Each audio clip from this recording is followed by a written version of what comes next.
1982년 4월 27일 새벽 경남 의령군 구규면의 한민가에서 갓난아기의 울음소리가 들려왔습니다. 그 순간 누군가가 중얼거렸죠. 아직 안 죽은 게 있어.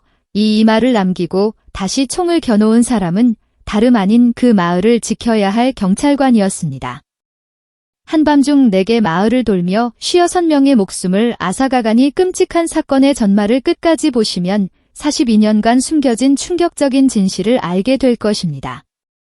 채널 구독과 좋아요, 여러분의 의견을 댓글로 남겨주시면 이런 사연들을 더 깊이 전해드리는 힘이 듭니다.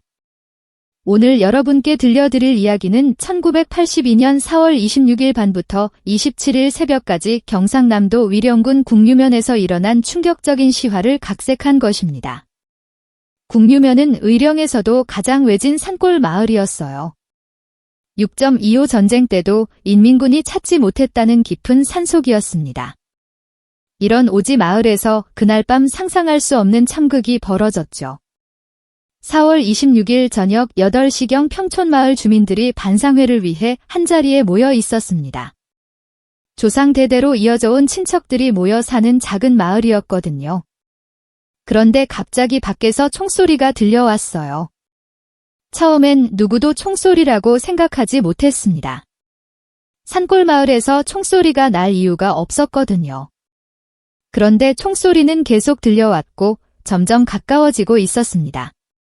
그때 누군가 반상회장으로 뛰어들어왔습니다. 온몸이 떨리는 목소리로 전대 씨를 찾았어요. 큰일 났네. 자네 여동생이 죽었어. 우체국 교환원으로 일하던 전배 씨의 막내 여동생 말이었죠. 전대 씨는 밖에서 계속 들려오는 총소리에도 불구하고 여동생을 찾아 우체국으로 달려갔습니다.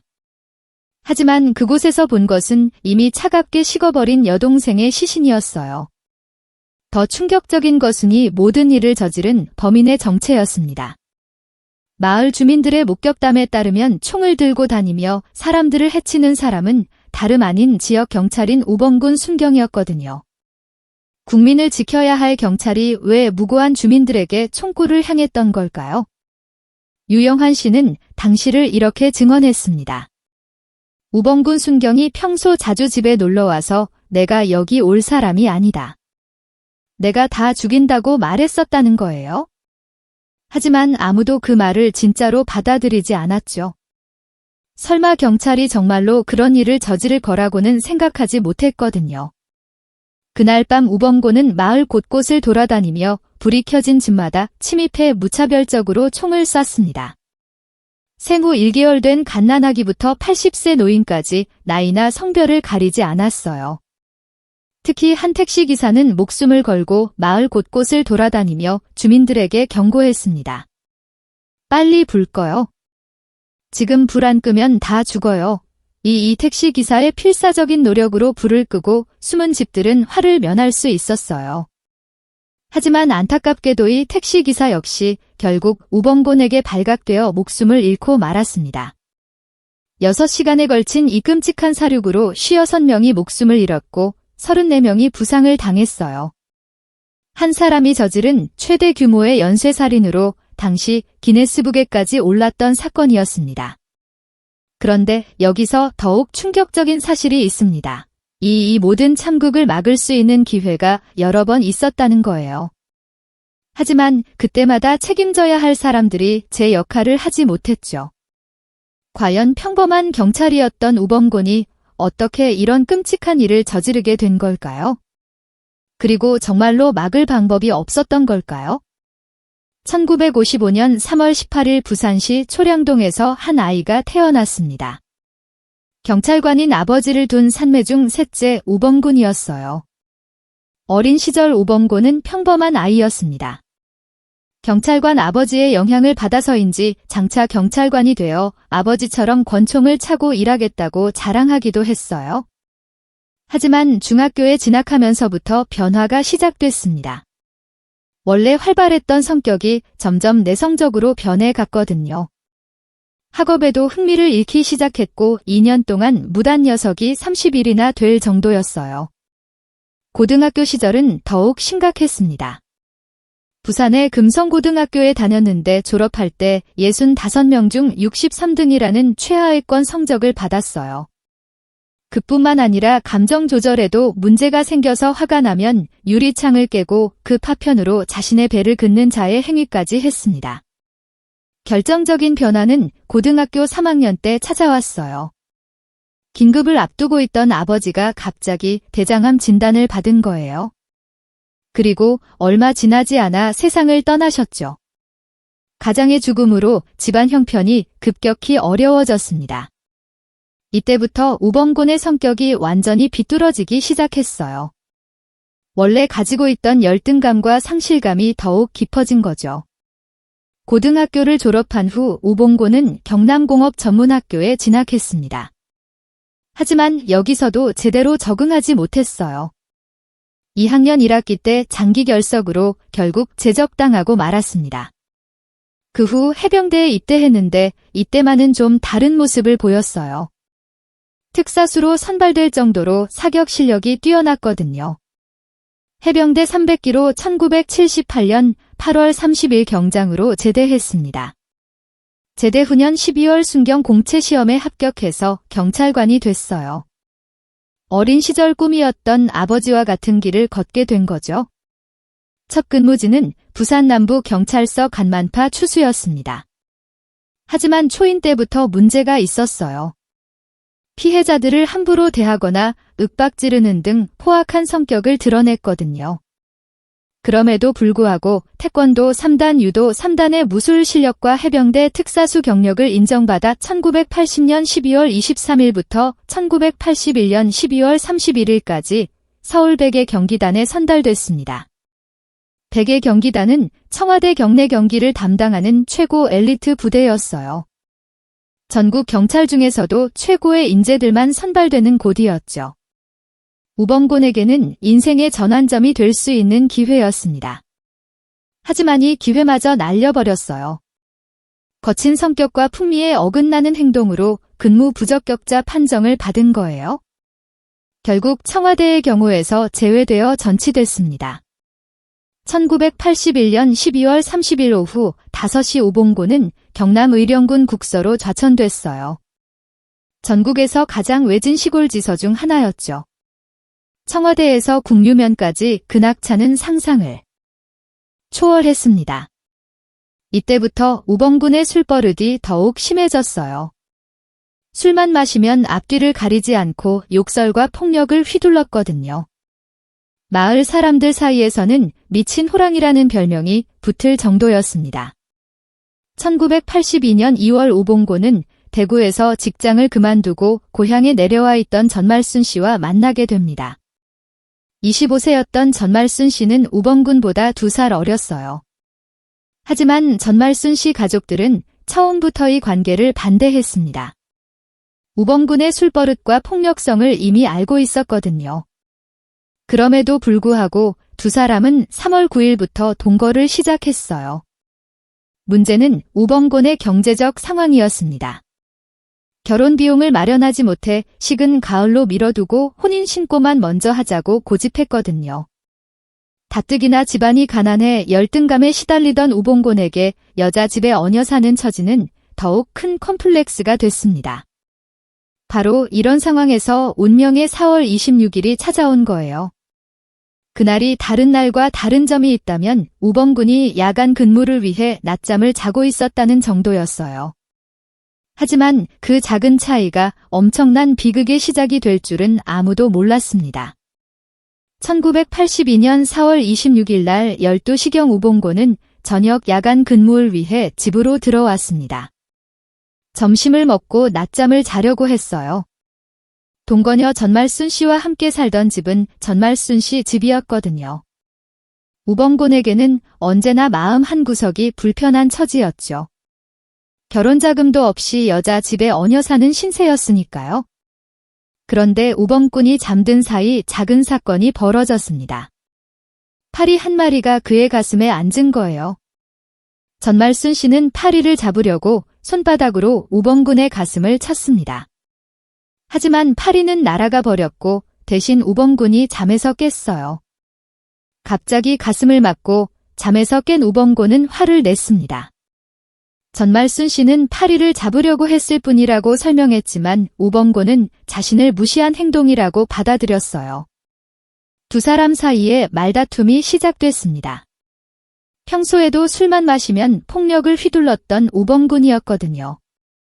이날도 예외는 아니었어요. 화를 제대로 풀지 못한 채 우범고는 오후 4시경 국류사로 출근했습니다. 하지만 마음속 분노는 계속 끓어오르고 있었어요. 저녁 7시 30분경 우범고는 술에 취한 채로 집에 돌아왔습니다. 술이 들어가자 낮에 있었던 일에 대한 분노가 폭발했어요. 전말순 씨를 코피가 날 정도로 주먹으로 폭행하기 시작했습니다. 같은 집에 살던 전말순 씨의 친척 언니가 뛰어나와 말렸어요. 하지만 우범고는 그녀까지 함께 폭행했습니다. 완전히 이성을 잃은 상태였거든요. 시끌벅적한 소리에 동네 사람들이 몰려들었습니다. 사건의 전말을 들은 주민들은 전말순 씨를 두둔했어요. 우범권의 일방적인 폭력이었으니까요. 하지만 이것이 우범군에게는 더 큰 모욕으로 느껴졌습니다. 자신의 권위가 완전히 무너진다고 생각한 거예요. 결국 우범군은 다시 집을 나섰습니다. 그런데 문제는 바로 그때였어요. 온천 접대를 받으러 간류지장 허창순 경사와 다른 동료들이 지서에 없었거든요. 근무지를 무단 이탈한 상태였습니다. 우범고는 지서 뒤편에 있는 무기고로 향했어요. 그리고 에미카빈 소총 2자료와 실탄 144발 수류탄 8개를 탈취했습니다. 예비군 무기고였기 때문에 당직 근무자도 없었어요. 바로 그때 전말순 씨의 남동생이 지서로 찾아왔습니다. 누나를 폭행한 우범군에게 따지러 온 거예요? 경찰이면 다 됐냐고 소리를 질렀습니다. 이미 무기를 탈취한 상태였던 우범고는 완전히 이성을 잃었어요. 탑빈 총을 장전하기 시작했습니다. 지서에 있던 방위병들이 말렸지만 소용없었어요. 우범고는 방위병들을 향해서도 총을 쏘며 쫓아냈습니다. 오후 9시 40분 우범고는 지서를 나서며 첫 번째 희생자에게 발포했습니다. 대구에서 표구사를 하는 26세 남성이었어요. 예비군 훈련차 마을에 왔다가 운 나쁘게 우범군과 마주친 거였죠. 첫 살인을 저지른 우범고는 이제 돌이킬 수 없는 선을 넘었습니다. 그의 다음 목적지는 궁요 채국이었어요. 마을의 통신을 완전히 차단하려는 계획이었습니다. 당시 농촌 지역에서 외부와의 연결고리는 우체국의 전화 교환대가 유일했거든요. 여기를 먼저 점령하면 마을을 완전히 구입시킬 수 있었어요. 오후 9시 45분 우범고는 국류국에 침입했습니다. 축직 중이던 집배원 1명과 여성 교환원 2명을 총살했어요. 이 중 1명은 우범권이 평소 좋아했던 교환원이었다고 합니다.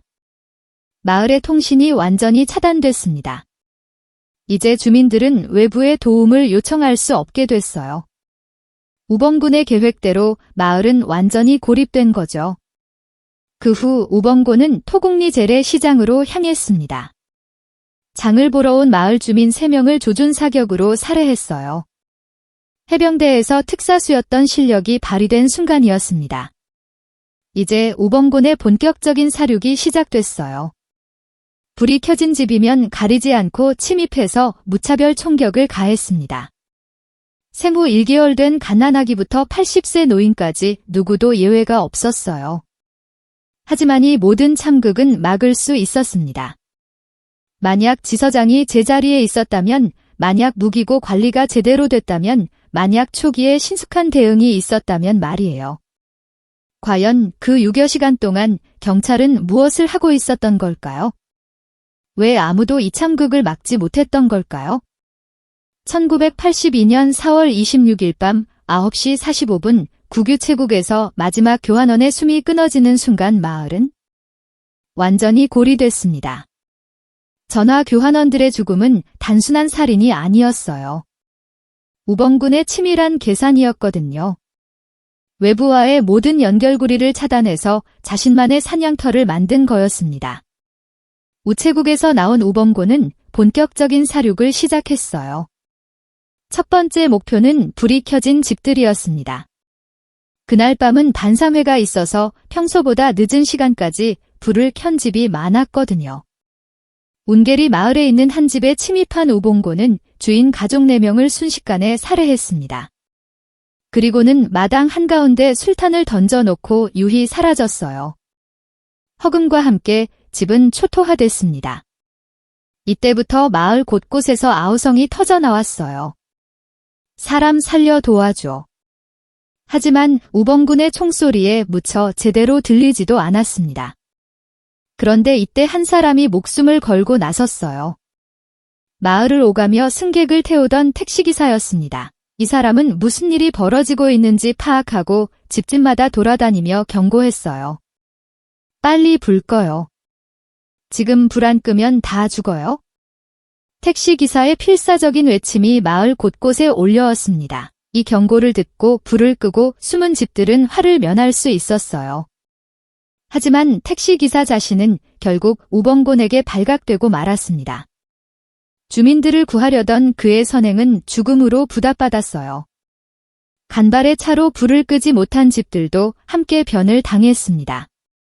우봉고는 마치 사냥을 즐기는 것처럼 체계적으로 움직였어요. 내게 마을을 오가며 불이 켜진 곳이면 어디든 침입했습니다. 때로는 상갓집에 들어가서 조문객인 척 부의금까지 내고 술까지 마신 후 갑자기 총을 난사하기도 했어요. 8세, 12세, 14세 아이들이 연달아 총에 맞아 쓰러졌어요. 부모들이 아이들을 감싸려 했지만 소용없었습니다.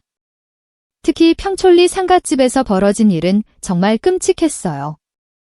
아버지의 장례를 치르던 중이었는데 우범곤이 들이닥쳐 20여 명을 한꺼번에 살해한 거예요. 그 중에는 언어장애가 있는 상주도 있었습니다. 이 상주는 하루 만에 아버지, 어머니, 3 자녀, 어린 조카까지 모두 잃었어요. 하루의 장례를 3번이나 치워야 하는 비극적인 상황이 된 거죠. 말을 할 수 없는 그는 곡도 제대로 하지 못하고 눈물만 흘릴 뿐이었습니다. 한 민가에서는 더욱 처참한 일이 벌어졌어요. 우범곤이 총격을 가한 후 떠나려는데 뒤에서 갓난아기 울음소리가 들렸거든요. 그 순간 우범곤이 중얼거렸습니다. 아직 안 죽은 게 있어? 그리고는 다시 돌아가서 생후 1개월 된 아기를 총으로 살해했어요. 인간이라면 할 수 없는 짓이었습니다. 하지만 우범곤에게는 그런 감정이 남아있지 않았어요.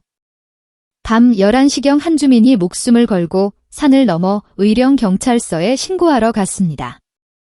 큰일 났습니다. 우범곤 순경이 마을 사람들을 죽이고 있어요. 하지만 경찰의 반응은 믿을 수 없다는 것이었어요. 설마 우리 경찰이 그런 일을? 경찰들은 처음에는 친구를 제대로 받아들이지 않았습니다. 하지만 계속해서 신고가 들어오자 뒤늦게 출동 준비를 시작했어요.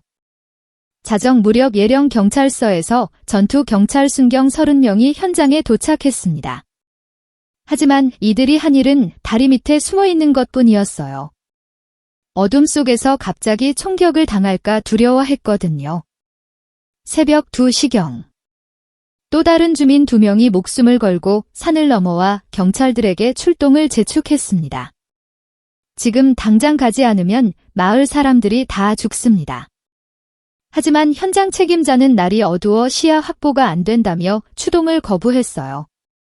그 사이 마을에서는 계속해서 총소리가 울려 퍼졌습니다. 우범곤은 지치지도 않고 계속해서 살인을 저질렀어요. 해병대에서 단련된 체력과 정신력이 뒷받침됐거든요. 새벽 4시가 되어서야 마산시와 진주시의 기동대가 현장에 도착했습니다. 하지만 이미 너무 늦은 시간이었어요. 6시간 동안 방치된 결과였습니다. 새벽 5시 35분 평촌리 마을의 한 민가에서 폭음이 울려왔습니다. 우범군이 마지막 가족 5명을 깨운 후 수탄 2발을 터뜨린 거예요. 그 자리에서 우범군을 포함해 4명이 폭사했습니다. 이렇게 해서 6시간의 걸친 극이 끝났어요. 우범군이 쏜 실탄은 총 135발, 회수된 남은 실탄은 9발뿐이었습니다. 거의 모든 총알이 사람을 향해 발사된 거였죠. 그 결과 56명이 목숨을 잃었고 34명이 부상을 당했습니다. 한 사람이 저지른 최대 규모의 연속 살인이었어요. 당시 기네스북의 세계 기록으로 등재될 정도였습니다. 하지만 정말 막을 방법이 없었던 걸까요? 만약 담당 경찰들이 제대로 대응했다면 어땠을까요? 정부 합동조사단의 결론은 명확했어요. 경찰이 제때 출동해 우범권을 저지했다면 주민 30여 명의 목숨은 구할 수 있었다는 것이었습니다. 1982년 4월 26일 저녁 공묘주서장 허창순 경사는 어디에 있었을까요? 마을에 총소리가 울려 퍼지고 있을 때 말이에요. 허창순 경사는 온천 접대를 받으러 가 있었습니다.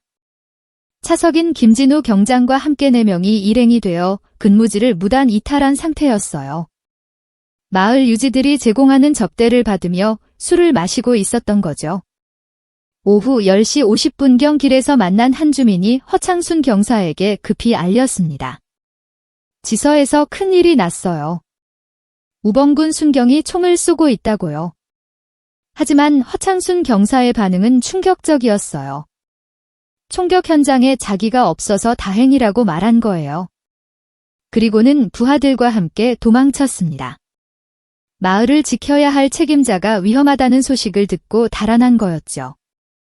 그런데 더 황당한 일이 벌어졌어요. 허창순 경사 일행은 무기고로 가서 각자 무기를 챙겼습니다. 출동하는 것처럼 보였어요. 하지만 이들이 향한 곳은 우범군이 이동한 반대 방향이었습니다. 의도적으로 우범군과 마주치지 않으려고 한 거였어요. 마을 주민들이 죽어가고 있는데도 자신들의 안전만 생각한 거죠. 한편 의령경찰서에서는 신고를 받고도 믿지 않았어요. 설마 우리 경찰이 그런 일을 할 리가 없다는 반응이었습니다. 하지만 계속해서 신고가 들어오자 뒤늦게 출동을 결정했어요. 자정 무렵 도착한 의령경찰서 경무과장 신현기와 보안과장 김영석 휘하 전투 경찰 순경 30명. 이들이 한 일은 무엇이었을까요? 다리 밑과 마을 출입구 곳에 숨어서 웅크리고 있었던 거예요. 부의 경찰 측은 이를 매복이었다고 변명했습니다. 하지만 말이 되지 않았어요. 주민 살상이 진행 중인데 현장에 진입하지 않고 숨어 있었다는 것 자체가 직무기였거든요. 게다가 매복을 다리 밑에서 한다는 것도 말이 안 됐죠. 가장 큰 문제는 의령경찰서장 최재윤 경정의 행동이었어요. 사건 당일 부산에서 서장회의가 있다는 핑계로 하루 일찍 부산으로 이동이 있었거든요. 보고도 없이 근무지를 무단 이탈한 상태였습니다. 새벽 2시 목숨을 걸고 산을 넘어온 주민 2명이 경찰들에게 간절히 호소했어요. 지금 당장 추동하지 않으면 마을 사람들이 다 죽습니다. 하지만 현장 지휘관은 이렇게 대답했습니다. 날이 어두워서 시야 확보가 안 됩니다. 이것도 거부했어요. 주민들의 절규에도 불구하고 6시간 동안 현장에 진입하지 않았던 거죠. 그 사이 마을에서는 계속해서 학살이 벌어졌습니다. 경찰들이 다리 밑에 숨어 있는 동안 무고한 주민들이 하나둘씩 목숨을 잃어가고 있었어요. 특히 안타까운 것은 국내지서 맞은편에 면사무소가 있었다는 점이에요. 여기서 방송을 했다면 주민들에게 경고할 수 있었거든요. 하지만 그런 생각조차 하지 못했습니다. 새벽 4시가 되어서야 마산시와 진주시의 기동대가 도착했어요. 하지만 이미 우범고는 마지막 술탄을 터뜨리기 직전이었습니다. 6시간이라는 시간 동안 완전히 방치된 결과였어요. 정부 합동조사단의 조사 결과는 충격적이었습니다. 사건에 대한 보고와 추동이 늦었고 진압도 이혼적으로 대처해 우범권의 범행을 더욱 키웠다고 결론 내렸어요. 특히 경찰이 제때 출동해 우범을 저지했다면 주민 30여 명의 목숨은 구할 수 있었다고 명시했습니다. 절반 이상의 희생자들이 살 수 있었다는 의미였어요. 더 큰 문제는 당시 교환실 일지를 확인한 결과 경비 전화가 정상이었다는 점이에요. 통신이 두절됐다는 경찰 측장이 거짓이었던 거죠. 핑계일 뿐이었습니다. 사건이 끝난 후 유족들과 주민들의 분노는 하늘을 찔렀어요. 사무죄를 마친 후 사고수습대책 본부가 있던 국유면 사무소로 몰려가 채골상을 뒤엎고 창문을 때려 부었습니다. 이어서 국유지서로 달려가 기물을 모두 때려 부었어요. 그동안 참았던 슬픔과 울분이 한꺼번에 터져나온 거였죠. 경찰관에게 가족을 잃다니 우리는 누구로부터 보호받아야 하느냐며 분노를 표출했습니다. 결국 이 사건으로 서정화 내무부 장관이 경질됐어요. 후임으로는 노태우가 임명됐습니다. 이것이 노태우가 정계전면에 부상하는 계기가 된 거죠. 하지만 정작 현장에서 직무를 유기했던 경찰들에 대한 처벌은 솜방망이였어요. 책임자들은 대부분 전출 조치로 끝났습니다. 진정한 책임 추궁은 이루어지지 않았던 거죠. 과연 이 모든 참극이 정말 우범곤 한 사람만의 잘못이었을까요? 시스템의 실패, 책임자들의 직무유기가 키운 비극은 아니었을까요? 1982년 4월 27일 새벽 5시 35분 수유탄 폭음과 함께 우범군의 관기 어린 사륙이 마침내 끝났습니다. 하지만 마을에 찾아온 것은 평화가 아니라 더 깊은 절망이었어요. 해가 떠오르면서 늘어난 참상은 상상을 초월했거든요. 56명의 목숨이 사라졌습니다. 생후 1개월 된 갓난아기부터 80세 노인까지 나이와 성별을 가리지 않은 무차별 사상이었어요. 부상자도 34명에 달했습니다. 20세 이하의 희생자만 16명. 그중 10세 이하 어린이가 6명이었어요. 조상 대대로 이어져 온 산골마을의 미래가 한순간에 사라진 거였죠. 가장 가슴 아픈 것은 일가족이 몰살당한 경우들이었습니다. 한 집에서 할머니, 부모, 아이들이 모두 목숨을 잃었어요. 가족 중 혼자만 살아남은 사람들의 고통은 상상할 수 없을 정도였습니다. 우체국 집배원의 경우 직장에서 숙직하다가 변을 당했는데 집에 있던 부인마저 우범곤에게 살해됐어요. 하루아침에 고아가 된 세 남매의 울음소리가 마을 전체에 울려 풀었습니다. 특히 언어 장애가 있던 한상주의 이야기는 지금도 많은 사람들의 가슴을 아프게 해요. 아버지 장례를 치르던 중 어머니와 새녀, 어린 조카까지 모두 이은 거거든요. 하루에 장례를 3번이나 치러야 했습니다. 말을 할 수 없는 그는 곡도 제대로 하지 못하고 눈물만 흘릴 뿐이었어요. 동네 주민들이 대신 곡을 해주며 함께 울었습니다. 당시 이를 취재했던 기자도 그 모습이 가장 기억에 남는다고 했어요. 첫 번째 희생자였던 26세 청년과 우체국에서 피살된 여성 교환원은 모두 미혼이었습니다. 너무 안타까워한 이족들이 합의해서 영혼 결혼식을 올려주기도 했어요. 6명의 희생자는 병원으로 이송됐지만 총상이 악화되어 결국 목숨을 잃었습니다. 의료진의 필사적인 노력에도 불구하고 살릴 수 없었던 거예요. 사건 후 전두환 정권은 민심 위반을 막기 위해 대대적인 부상책을 내놓습니다. 전두환 대통령이 직접 의용군을 방문해 사과하고 보상을 약속했어요. 유족들에게는 대학 등록금과 의료비 지원이 이루어졌습니다. 국유면 일대에는 대규모 인프라 사업이 시작됐어요. 도로 포장, 교량 가설, 주택 개량 등 총 12개의 부문의 환경 개선 사업이었습니다. 벽계저 수치도 이때 만들어져서 지금은 낚시꾼들이 많이 찾는 곳이 됐어요. 하지만 돈으로 메울 수 없는 상처들이 있었습니다. 주민들의 절반 이상이 국유면을 떠나 다른 지역으로 이주했어요. 더 이상 그곳에서 살 수 없었던 거죠. 2000년대 중반 의령 경찰서에서 전투경찰로 복무했다는 한 사람의 증언이 있어요. 마을 주민 하나가 술만 마시면 경찰서를 찾아와서 감정풀이를 했다는 거예요. 알고 보니 우범곤에게 가족을 모두 잃은 사람이었다고 합니다. 범행이 일어났던 국유면에는 지금도 4월 26일과 27일에 제사를 지내는 집이 많아요.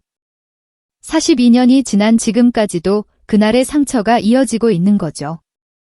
하지만 놀라운 것은 이 끔찍한 사건이 42년 동안 제대로 된 추모조차 받지 못했다는 점이에요.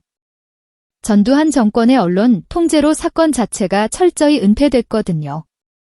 2018년이 되어서야 한 유족이 추후비 건립을 주도하기 시작했어요. 주민 3,500여 명의 동의를 받아 경상남도청에 민원을 넣었습니다. 2021년 오태환 의령군수가 김부겸 총리를 만나 이런 말을 했어요. 경찰은 공권력의 상징인데 그런 경찰이 벌인 만행이니 국가가 책임져야 합니다. 국비로 이들의 억수를 위로해야 한다고 말이에요. 그 결과 행정안 전부가 특결교부세 7억 원을 지원했고 총 30억 원을 들여 위령사 26이 추모공원이 조성됐습니다. 2024년 4월 26일 사건 발생 42년 만에 처음으로 위룡제가 열렸어요. 이령탑에는 3가지 의미가 담겼습니다. 희생자 억을 추모하고 생존자인 유가족을 위로하고 다시는 이런 비극적 죽음을 되풀이하지 않겠다는 의지였어요. 일령제에서 한 유족이 엄마에게 보내는 편지를 낭독했습니다. 당시 20살이었던 전도현 씨였어요. 42년 만에 엄마에게 전하는 마지막 인사였죠. 곳곳에서 통곡 소리가 터져 나왔습니다. 2025년 4월에는 경상남도 경찰청장이 참석해 공식 사과했어요. 경찰은 반세기 가까운 세월 동안 제대로 된 사과를 하지 못했습니다. 더 늦기 전에 사죄드린다고 말했습니다.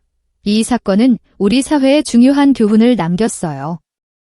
경찰 공무원 임용 규정이 개정되어 고조의 이상력 제한과 인성검사가 도입됐거든요. 전과 조회도 이때부터 시작된 거예요. 하지만 가장 중요한 교훈은 따로 있습니다.